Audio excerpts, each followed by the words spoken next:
자, 이 챕터 71 정당한 쟁의행위와 면책에 대해서 살펴보도록 하겠습니다. 자, 이 챕터는요, 이제 이제 쟁의행위와 그 다음에 업무방해죄와 관련된 그런 쟁점이 되겠습니다. 매우 중요하기도 하고 판례가 변경되었는데요. 이 챕터뿐만 아니라 이후에서 또 배우시기 때문에 이 챕터는 간단하게 이런 어떤 구조만 살펴보고 넘어가실 거예요. 따라서 나중에 이제 회독수 반복하실 때는 이 챕터는 따로 안 보셔도 되겠습니다. 자, 그 뒤에 보시면은 업무방해죄 관련된 판례의 태도 변화 요게 있거든요. 요게 핵심이거든요. 요게 나중에 이제 정당성 배우실 때 뒤에 곧 이어 배우실 것입니다. 요게 판례 태도 변화가 있고요. 종전 판례, 그다음에 헌법재판소 판례, 대법원 판결, 전원합의체 대법원 판결 변경된 판례이죠. 이 판례 변화를 써주시는 게 핵심 쟁점이 되겠습니다. 거기에 대한 또 전제 논의로서 이제 이런 논의를 미리 하게 되는 거예요. 자, 보시는 것처럼 정당한 쟁의행위와 면책, 즉 쟁의행위는 우리 노조법에서 그리고 더 나아가서 헌법이 보장하고 있잖아요. 근로자의 단체 행동권을 보장하고 있기 때문에, 그 다음에 또 노조법에서 또 이런 쟁의행위를 인정하고 있기 때문에 정당한 쟁의행위를 할 경우에, 쟁의행위를 했을 경우에는 노조, 그 다음에 나아가서 거기에 노조원들 다 면책된단 말입니다. 이런 면책은 보시는 것처럼 민사로도 면책이요, 형사로도 모두 면책되는 것입니다. 왜? 헌법하고 노조법이 보호해주고 있기 때문에 그렇습니다. 이런 민사가 면책되고 형사 책임이 면제되는 것입니다. 자, 보시는 것처럼 사용자는 노조법에 의해서 쟁의행위로 인해서 손해를 입은 경우에 그럴 수밖에 없죠. 업무의 정당 업무 저해성이 이제 어떤 쟁의행위의 본질적 요건이잖아요. 따라서 어떤 손해가 있을 수밖에 없습니다. 이런 경우에 노동조합 또는 근로자에 대해서 그 배상 청구할 수 없다라고 이제 명문 규정되어 있습니다. 자, 당연히 형사면책도 정당한 교섭과 쟁의행위에 대해서는 형법상 형법 제20조 정당행위를 합니다. 이게 이제 위법성 조합 사유로 하는 것인데요. 정당행위로서 즉 법령에 의한 행위 또는 업무로 인한 행위, 기타 사회상 위배되지 아니한 행위는 벌하지 아니한다. 이것이 적용되어서 형사상 면책되게 되는 것입니다. 다만 법령이 규정한 절차를 거쳐야 하고 그 수단과 방법이 사용자의 재산권과 조화를 이루어야 된다라는 것입니다. 폭력 행사에 대해서는 폭력 행사에 해당돼서는 안 된다. 자, 폭력 행사로 쟁의가 이루어지면요, 쟁의행위의 정당성 중에 주, 목, 절, 단 마지막 수단의 정당성이 탈락되게 되는 것입니다. 이 경우에는 쟁의행위 정당성이 없게 되는 것이죠. 쟁의행위의 정당성이 없는 경우, 즉 정당하지 않은 쟁의 행위인 경우에는 형사 면책 안 된다, 책임을 진다라는 것입니다. 그다음에 사용자의 불이익 행위로부터 보호. 그러니까 이런 정당한 행위는요 무조건 보호되는 거예요. 따라서 그 기타 어떤 민사, 형사뿐만 아니라 사용자의 어떤 일체의 불이익한 행위, 징계, 해고 이런 것들로부터 다 보호되는 것입니다. 자, 그다음에 만약에 불이익 취급했으면은 그거는 부당노동행위가 된다. 이 얘기 하고 있는 것입니다. 간단하게 정리하고 넘어가시겠습니다. 자, 이렇게 정당한 쟁의행위에 대한 면책 근거는요 사실은 중요하지 않아요. 이거는 그냥 올드한 그 학설의 논의다 이 정도 생각하시고요. 그 중요하지 않습니다. 하지만 이제 우리 대법원 판결의 어떤 취지를 이해하시려면 기본적으로 어떤 내용인지 자체는 알고 가셔야 되기 때문에 설명은 드리겠습니다. 자, 문제점 보시면 정당한 쟁의행위에 대해서 형사 면책을 규정하고 있는 노조법 3조, 4조는 헌법 제33조의 내용을 확인한 것에 지나지 않는다. 그러니까 헌법 제33조, 노조법 3조, 4조 이거 매우 중요하고, 이런 노조법 3조, 4조는요 결론적으로 뭡니까? 이런 헌법에서 근거한 것이다 라는 것이에요. 한번 보시겠습니다. 자, 보시는 것처럼 자, 3조 사용자는 이 법에 의한 단지 구속 또는 쟁의 행위로 인해서 손해입은 경우에 노동조합 또는 근로자에 대해서 배상 청구할 수 없다. 4조 정당행위 형법 제20조 규정은 노동조합이 단지 구속 쟁의행위 기타 행위로서 이런 일조의 목적, 일조가 뭐죠? 보시는 것처럼 목적이죠. 이런 목적을 달성하기 위해서 한 정당한 행위에 대해서 적용된다. 자, 정당행위라는 것이에요. 다만 어떤 경우에도 폭력 파괴 행위 안 된다. 이렇게 되어 있습니다. 자, 이런 조항은 결론적으로 이런 어떤 헌법에서 보장하고 있는 단체 행동권, 단결권, 단체 요섭권, 단체 행동권을 이제 확인한 것에 또는 구체화한 규정에 불과하다라는 것입니다. 이런 경우인데, 자, 어떠한 논리 구조 살펴보겠다는 거예요.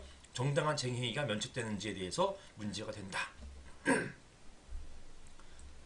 보시면은 이런 정당행위 명칭 하에서 정당한 행위에 대해서는 적용된다. 형법 제20조 규정은 적용된다라고 되어 있고요. 이런 경우에 있어서 이제 자 보시는 것처럼 그냥 적용된다, 정당한 행위에 적용된다라고만 되어 있을 뿐이지 이것이 위법성을 조각하는 것인지 구성요건 해당성을 배제하는 것인지 여기에 대해서 명확하지 않기 때문에 문제가 된다라고 보는 것입니다. 사실은 이 논의는요 약간 어폐는 있어요. 보시는 것처럼 형법 제20조 규정, 요거 정당행위 규정인데요. 요거는 위법성 조각사유 관련된 부분이기 때문에 따라서 위법성 조각사유로 보는 것이 기본입니다. 기본인데 여기 와서는 다시 이게 위법성 조각이냐 구성요건 해당성 배제이냐 이런 논의가 나오는데요. 이 논의는 약 100년 전 아주 올드한 논의예요. 이게 뭐냐면 정당행위, 즉 지금은 정당행위, 정당방위 이런 것들이 위법성 조각 사유인지 아니면 구성요건 해당성 배제설인지에 대해서 이거에 대해서 위치가 애매모호했기 때문에 견해가 대립됐었어요. 여러분들 만약에 법대생이 아니고 형법을 제대로 공부하지 않으신 분들이 한다면 제가 지금 드리는 말씀이 잘 이해 안 되실 것입니다. 자, 옛날에는요 전체적으로 어떠한 형사처 범죄를 저지르면요 형사 범죄의 구성요건이라는 게 있고요. 그 다음에 바로 책임이라는 게 있었습니다. 구성요건과 책임 이 두 가지밖에 없었어요. 자 보시는 것처럼 구성요건 그 다음에 책임 두 가지밖에 없었기 때문에 이게 한 100년 넘은 논의입니다. 이게 구성요건과 책임이 인정되면 곧바로 형사 책임이 인정된다는 거예요. 구성요건 해당성이 있고 그 다음에 책임 능력이 있으면 바로 형사 책임 진다라는 것이고 여기에서 정당행위나 정당방위, 긴급피난 같은 이런 위법성 지금에 있어서의 어떤 위법성을 탈락시키는 그런 요소는 소극적 구성요건이라고 표현했었습니다. 소극적 구성요건. 이런 정당행위나 정당방위 이런 것들은 소극적 구성요건으로 봐가지고 이러한 위법성 조각 사유에 해당되는 것은 위법성 조각이라는 것은 구성요건에 해당되는 것이다라고 하는 견해가 옛날에 있었어요. 그러다가 이런 정당방위나 정당행위는 구성요건 해당성하고는 분리되어야 된다라고 하는 견해가 위법성 조각설이라는 것이고요. 아니다. 이거는 구성요건의 하나의 소극적 구성요건이었기 때문에 이런 정당방위나 이런 것들이 정당행위가 인정될 경우에는 구성요건이 배제된다 이런 견해가 옛날에 아주 먼 옛날에 있었습니다. 그게 이제 그 지금까지 넘어오게 되는 거예요. 그래서 위법성 조각설은 쟁의행위는 일단 채무불이행 또는 불법행위 또는 업무방해 등의 형사 범죄를 일단 구성하는 것이다. 이게 구성요건 해당성이 있다는 것이에요. 그렇긴 하지만 근로자 단체가 이를 정당하게 하는 경우에는 위법성이 조각된다는 견해 이것입니다. 일단 쟁의 행위가 있으면 일단은 구성요건에는 해당된다는 것이에요. 자, 그래서 보시는 것처럼 자 이게 이제 형사 책임 인정되려면 보시는 것처럼 지금은 통설이 이거예요. 먼저 구성요건 해당성, 그 다음에 위법성 조각 사유가 부존재하고 책임 능력이 있는 경우, 존재한 경우에 이때 비로소 책임을 진다는 것이고요. 쟁의행위 때 문제되는 게 뭐냐? 업무방해죄예요. 업무방해죄. 이 업무방해죄는요. 구성요건이 뭐냐? 자, 위계 또는 허위사실 유포 또는 위력이 있으면 이런 업무방해죄의 구성요건에 해당한다는 것입니다. 그런데 이런 쟁의행위에서 위계, 누구 속이는 거거든요. 또는 허위사실 유포, 그러니까 속여가지고 이런 사실 유포하는 거거든요. 이 쟁의행위하고 이 위계, 허위사실 유포의 구성요건은 크게 뭐 관련이 없어요. 업무방해죄 우리 행위와 관련된 업무방해죄는 위력과 관련이 있습니다. 그래서 위력은 뭐냐? 다중이 모여가지고 어떤 힘을 발휘하는 거예요. 따라서 어떤 다중이 모여서 힘을 발휘하면 업무방해죄의 구성요건에는 그냥 해당된다고 보는 것입니다. 해당되는데 만약에 이러한 쟁행위가 정당성, 즉 주, 목, 절단을 갖추면 이것은 여기 보시는 것처럼 정당 행위에 해당돼 가지고 위법성 조각 사유가 존재한다는 거예요. 위법성 조각 사유가 부존재해야지만 책임을 지게 되는 것인데 위법성 조각 사유가 존재하기 때문에 책임을 안 진다가 된다는 구조, 이렇게 보는 것입니다. 그 다음에 이제 더 나아 보시는 것처럼 책임 능력이 존재해야 되는 것이에요. 즉 형사 미성년자가 아니어야 되고 또는 주치나 또는 명령 상태, 너무 만취한 상태, 이런 상태가 아니어야 된다는 것입니다. 물론 지금은 이제 주치 감경이나 주치 면책 안 합니다. 하지만 기본적으로 내가 아닌 또 다른 내가 거의 술 인사 불성의 상태에서 저지른 범죄는 책임을 지을 수 없다는 논의가 이제 옛날부터 있어 왔기 때문에 전투적 견해이기 때문에 이제 이렇게 적었습니다. 아무튼 그 위법성 조각사유까지 보시면 이 위법성 조각설은 어떤 업무방해의 행위라는 것만 있으면 같이 모이잖아요. 어떤 쟁행위는 노조가 모일 거 아니에요. 모여서 어떤 으쌰으쌰 할 거 아닙니까? 이런 행위만 있으면 기본적으로 업무방해의 구성요건은 된다. 다만 위법성 조각 사유를 따져봐서 주, 목, 절단 따져서 이게 정당성이 있으면 정당행위로서 위법성을 조각한다. 이런 구조라는 말입니다. 자, 구속요건 해당성 배제설은요, 정당한 쟁의행위는 헌법과 노동법에 의해서 독자적 성격과 고유한 가치가 승인된 원칙적으로 합법적인 행동 유형이다. 따라서 처음부터 구속요건의 해당성이 없다는 견해이다. 금지되지 않은 정당 행위를 구속요건에 해당하지도 않고 나아가 위법하지도 않다. 이렇게 보는 견해가 구속요건 해당성 배제설입니다. 원래 이런 구속요건 해당성 배제설은요, 아까 얘기한 것처럼 소극적 구속요건, 방금 얘기한 정당행위, 이런 정당방위, 이런 것이 구속요건의 소극적 구속요건이다 라고 해서 이미 정당방위, 정당행위가 인정되면 구속요건 해당성도 인정 안 돼, 이렇게 보는 견해였다가 요것이 이제 변형됩니다. 지금에 와서는 여기에서의 구속요건 해당성 배제설은 여기 특히 노동법에 와서 특별하게 이제 나온 이제 변형된 견해예요. 노동법에서는 업무방해죄, 쟁의행위가 업무방해죄의 구속요건 자체도 해당되지 않는다는 것이에요. 왜냐?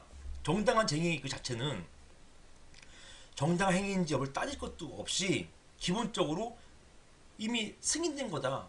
헌법과 노동법에 의해서 승인된 것이기 때문에, 따라서 이것은 합법적인 행동 유형이기 때문에 따라서 아예 구속요건이 탈락된다, 이렇게 보는 것입니다. 근데 이 문제는 약간 비판이 있어요. 뭐냐? 정당한 쟁의행위인지 여부는 정당성을 따져줘야 되거든요. 그런데요, 보신 것처럼 업무방해죄, 위계 위력 빼고 위계 허위사실 유포 빼고 위력에 의한 업무방해죄 구속요건 판단할 때요, 여기에 정당성에 대한 요건이 아무것도 안 들어와요. 주목절단은 여기 다 정당 있잖아요. 정당한 정당성은 여기서 판단하게 되는 거거든요. 따라서 구속요건 해당 성 판단할 때 여기에 정당한 쟁의 행위인지 여부를 판단할 수가 없단 말입니다. 이런 문제가 발생을 하는 거예요. 그래서 이게 약간 어폐가 있다는 얘기입니다. 구속요건 해당성 배제설은 이게 종전의 판례가 이거였었어요. 이게 그리고 또 이 노동법을 벗어난 일반 형사는 다 이겁니다. 형사 범죄는 이렇게 다뤄요. 노동법에 와가지고 약간 최근에 구속요건 해당성 배제설과 같은 그러한 어떤 그 판례가 나오기 때문에 이걸 살펴보는 것입니다. 자, 다만 구속요건 해당성 배제설은 보시는 것처럼 정당한 쟁의 행위는 요거는 합법적인 행동 유형이다. 따라서 구속요건 해당성에도 그 구속요건 해당성조차도 인정 안 된다. 즉 위력이 아니다. 이런 쪽으로 봐주는 거이거든요. 근데 약간 이제 이게 이제 이 견해의 이제 결론인데, 여기에 대해서는 방금 제가 말씀드린 것처럼 비판이 있다. 왜냐? 정당한 쟁의 행위인지 여부는 그 위법성 여부를 따져줄 때 나오는 논의인 것이지, 구속요건 해당성 이 논의는 되게 몸이 건조해요. 위력이 있냐 없냐만 따지는 것이지 위력이 정당한지 여부는 여기서 따지지 않기 때문에 그렇습니다. 전통적으로 100년 이상 동안에 그렇게 판단해 왔었어요. 그런데 갑자기 노동법에 와서만 정당한 쟁의 행위라는 것을 정당성을 미리 구성 요건에 따져준다? 요거는 이상하다는 것이에요. 이게 맞으려면은 아주 100년 전에 이런 정당성 요건이라는 것이 구성 요건의 하나의 요소처럼 이제 다뤄졌을 때 그때나 가능한 논의가 되겠습니다. 그래서 판례가 요 논의하고 또 가장 똑같은 논의는 아니에요. 정당성을 따지는 것 자체는 아니고 여기에서 특별한 어떤 요건을 더 추가해가지고 그러니까 위력이 되는지 안 되는지 전격성 또는 심각성 이런 것들을 좀 따져준다는 말입니다. 그래서 전격성, 심각성을 따져줘가지고 이런 게 없을 경우에는 이거는 그냥 합법적인 쟁의 행위다라고 봐주고 구속요건 해당성이 이제 아예 없다 이렇게 위력도 아니다 이렇게 봐주는 견해 이것이 이제 생겨났습니다. 만약에 지금 설명이 약간 좀 어렵고 힘드신 분들은 지금 원래 법학적인 어떤 마인드하고 그 다음에 형법 구조 역사를 아직 잘 모르셔서 생소하셔가지고 잘 모르시는 거예요. 여러분이 문제가 있는 게 아닙니다. 저희가 한 학기 동안 배울 그 형법을 지금 단 몇 분 만에 다 설명드릴 수가 없기 때문에 이해가 안 되시면 그 다음 팔리에이터드만 여러분께서 암기하고 정리해서 넘어가시면 되겠습니다. 자, 전통적인 범죄론 체계에서는 구속요건 해당성, 위법성, 책임의 3단계 요구한다. 제가 방금 보여드린 그것이죠. 이런 학설은 이 범죄론 체계를 원용하여서 논의되는 것이고 이런 고의과실 등 행위에 대해서 부정적 가치 판단인 구속요건 해당성이 먼저 인정된 이후에 그러한 구속요건 해당성은 이른 위법성까지 징표한다고 할 수 있지만 이후 위법성 판단에서 위법성 조각 사유, 정당 행위가 여기 있는 것이죠. 이런 게 있다면 위법성 탈락하게 되는 것이고 위법성 조각 사유가 없다면 즉 위법성 조각 사유의 부존재 요때 비로소 위법해지는 것이 되겠습니다. 이게 전통적인 견해예요. 종전 판례입니다. 학설 중에 위법성 조각설 그다음에 구성조각 배제설 이런 게 있는데 이제 교과서에는 이렇게 표현하고 있어요. 정당한 쟁행위는 애당초 구속요건 해당성도 없다. 이렇게 따라 후자에게는 타당하다. 이렇게 정리는 하고 있지만 이것은 노동법에서만 나오는 거의 유일무이한 논의가 되겠습니다. 왜냐? 정당성에 대한 판단은 위법성에서 판단한다니까요. 이거를 무치한, 몸이 건조한 어떤 가치 판단이 없는 그러한 어떤 구속요건 해당성에서 판단하기 어렵다는 얘기예요. 현대의 학설에서는요. 이렇게 3분류설 있잖아요. 요거 지금 하고 있는 3단계 요구하고 있는 요 체계 하에서는 구속요건 해당성은 굉장히 무생무치 아주 몸이 건조한 겁니다. 여기에 어떤 정당성이라는 판단이 여기 들어오지 않아요. 이건 정당성 여부는 위법성 판단 단계에서 들어오는 개념이거든요. 그런데 최근 판례가 이제 이것을 정당한 쟁의 행위는 구속요건 해당성도 탈락된다 이렇게 보고 있다고 이제 학설들이 이야기하고 있고요. 이것은 바로 어떤 취지냐? 헌법이나 노조법을 굉장히 존중하는 취지가 된다 이렇게 봐서 좋은 게 좋은 거다라고 해가지고 노동법에서는 이렇게 보고 있습니다. 정당한 쟁행위는 애당초 구속요건 해당성도 없다고 본다 이렇게 그리고 이게 타당하다 이렇게 보고는 있습니다. 이런 견해가 있다는 것이에요. 사실은 판례가 또 여기야 이 견해와 정확하게 부합한 것은 또 아닙니다. 자세히 보시면요.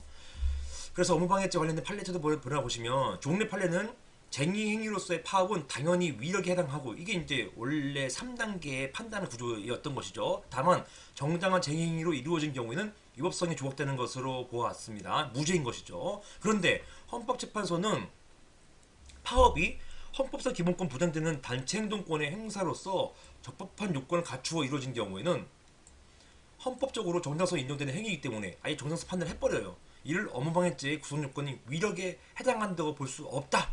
아예 구속요건 탈락시켜버렸습니다. 그렇게 이게 헌법재판소가 되게 획기적인 판단을 많이 하잖아요. 그죠? 우리 대통령 탄핵도 시키고. 자, 여기에서 대법원입니다. 2011년 전화배치 판결은 헌법재판소랑 똑같은 판단을 할 수가 없잖아요. 창피하잖아요. 그런데다가 또 이 판단은 되게 너무 급진적이에요. 기존에 있었던 어떤 형사 그 범죄 체계론하고 좀 안 맞습니다. 안 맞으니까 헌법재판소의 취지도 살릴 겸 그리고 노동법의 특이한 것도 살릴 겸 해가지고 이렇게 이하처럼 변형시킵니다. 자, 근로자는 원칙적으로 헌법상 보장된 기본권으로서 근로조건 향상을 위한 자주적인 단결권, 단체 계속권, 단체 행동권을 가진다. 헌법이 이렇게 보장하고 있다. 자, 보시는 것처럼 행위로서의 파업이 언제나 엉방일제에 해당되는 것을 볼 것은 아니고 전후 사정과 경위 등에 비추어서 사용자가 예측할 수 없는 시기에 전격적으로 이루어져, 밑에 쓰세요. 전격성입니다. 전격적으로 이루어져 사용자의 사업 운행에 심대한 혼란 내지 막대한 손해, 이걸 심각성이라 합니다. 판례가요, 최근 판례까지 전격성이라는 표현을 썼어요. 여기 이제 전격성이라는 표현은 원래 선생님들이, 교수님들이 붙인 그 표현인데, 쓴 표현인데, 이게 최근의 판례에 전격성이라는 표현을 썼습니다. 근데 아직 심각성이라는 표현을 쓰지는 않고 계세요. 따라서 여러분들은 쓰실 때 전격성, 심각성 이렇게 쓰시면 안 돼요. 판례가 그렇게 표현하지 않고 있습니다. 그냥 전격적으로 이루어져. 그 다음에 사용자의 사업 운행에 심대한 혼란 내지 막대한 손해, 요 막대한 손해, 이거 심각성이에요. 막대한 손해 초래하는 등 사용자의 사업 계속에 관한 사유세 제약 혼란될 수 있도록 평가할 수 있는 경우에 비로소 자, 집단적 노무 제공 거부가 위력에 해당해서 이렇게 전격성과 심각성이 있을 때 그때 비로소 위력에 해당한다. 지금 뭡니까? 구속요건 해당성 중에 업무방해죄가 되려면 위력이 필요하잖아요. 이 위력 판단할 때 전격성, 심각성을 따지게 된다는 것입니다. 여기에 정당성 따진 게 아니었어요. 전격성과 심각성을 따져서 위력을 인정해줬어요. 이렇게.